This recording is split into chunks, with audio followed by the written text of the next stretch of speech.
Singh mason में।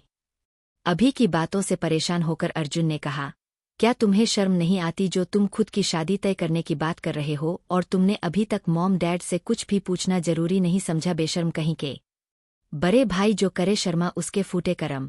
अगर मैंने शर्म की तो मेरी होने वाली बीवी को कोई और उठा कर ले जाएगा, तुनक कर अभी ने कहा। तो फिर एक काम क्यों नहीं करते आज ही? नहीं नहीं, मैं तो कहता हूँ अभी ही उससे शादी कर लो, फिर उसके बाद मॉम डैड से डायरेक्ट उनकी बहू से मिलवाना, तंज कसते हुए अर्जुन ने अभी से कहा।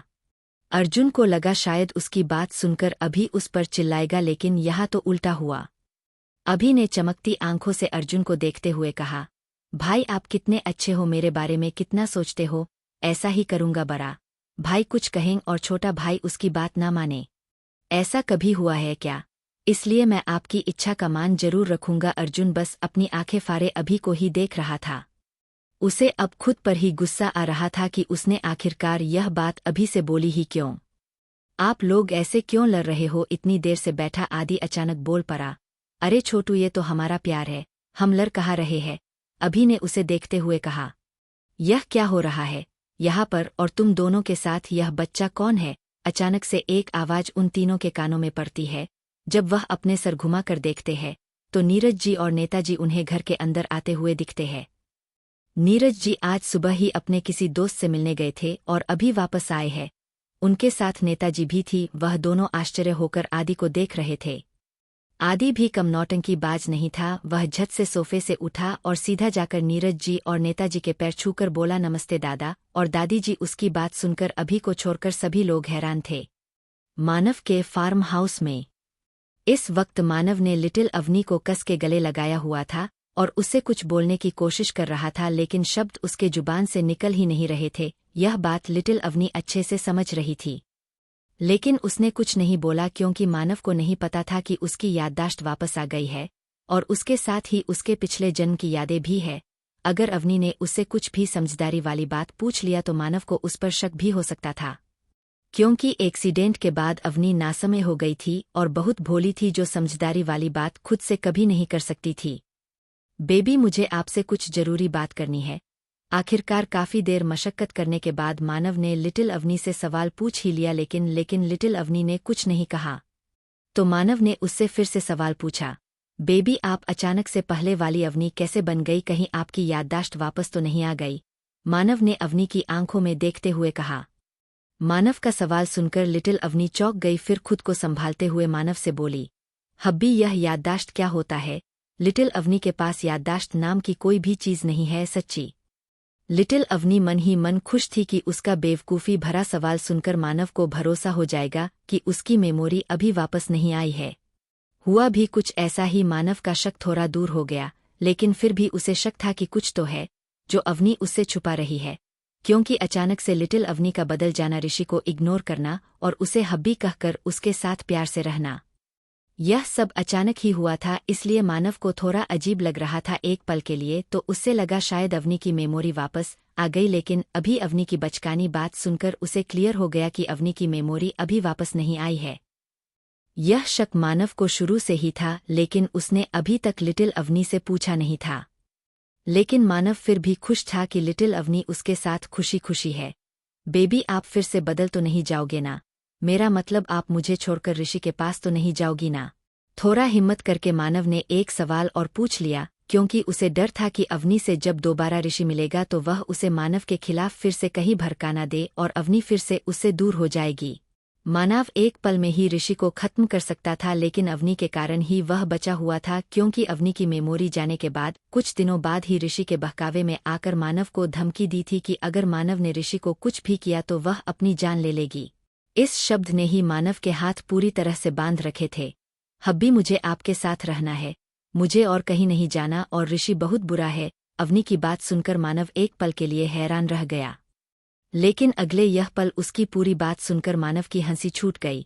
ऋषि मुझे ढेर सारी चॉकलेट भी नहीं देता, ना ही टेडी बेयर लाकर देता है, और मेरा सारा खाना भी चट कर जाता है, इसलिए मुझे उससे बात नहीं करनी। वह एक बैडमैन है और लिटिल अवनी गुड गर्ल है, और एक गुड गर्ल कभी बैडमैन से बातें नहीं करती।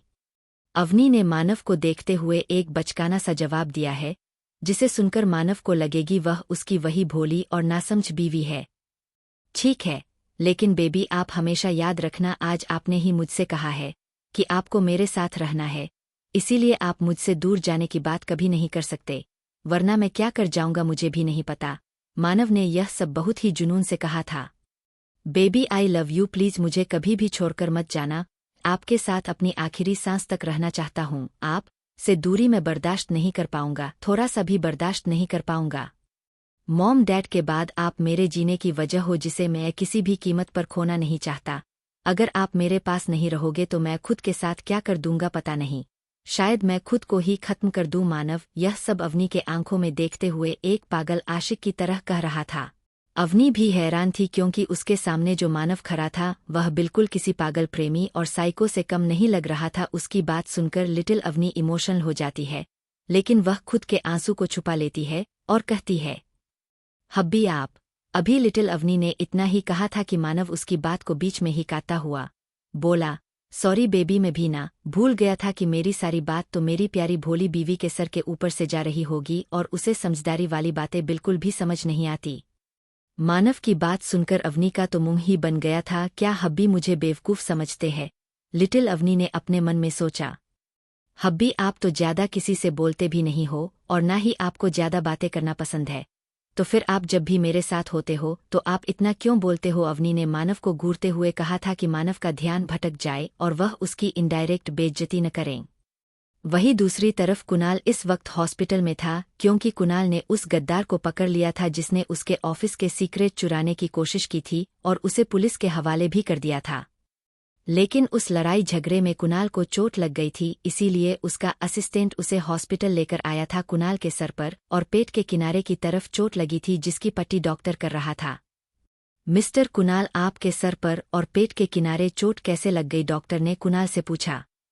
अरे नहीं डॉक्टर, किसने कहा कि मुझे चोट लगी है? यह चोट नहीं लगी है, बल्कि मैंने चाकू लेकर खुद के पेट और सिर पर कट किया है। सही वक्त पर आके मेरे असिस्टेंट ने मुझे बचा लिया, नहीं तो वे पूरा ही काट देता। कुणाल की बात सुनकर डॉक्टर हैरान था, लेकिन विनय को तो पता था कुणाल जरूर कुछ उटपटांग बोलेगा। क्यों? डॉक्टर ने हैरानी से कुणाल से पूछा।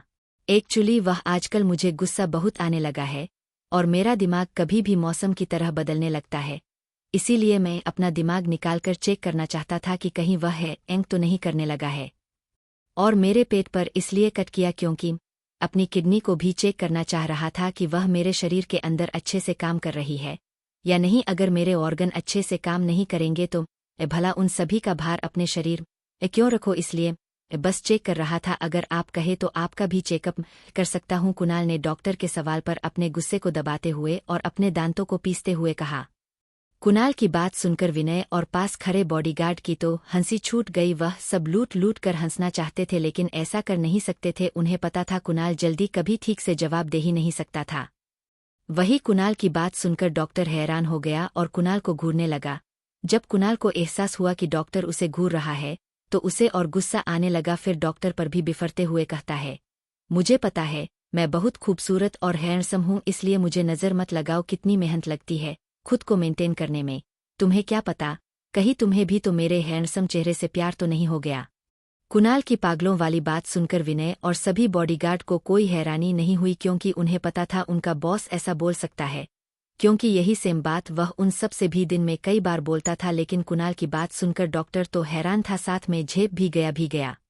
किसी श्रोता ने एक सवाल किया था कि कुणाल कौन है, तो मैं आपको बता दूं, मैंने शुरू में बताया था कि कुणाल एक एक्टर के साथ साथ एक बिजनेसमैन भी है और अर्जुन का कंपटीटर भी।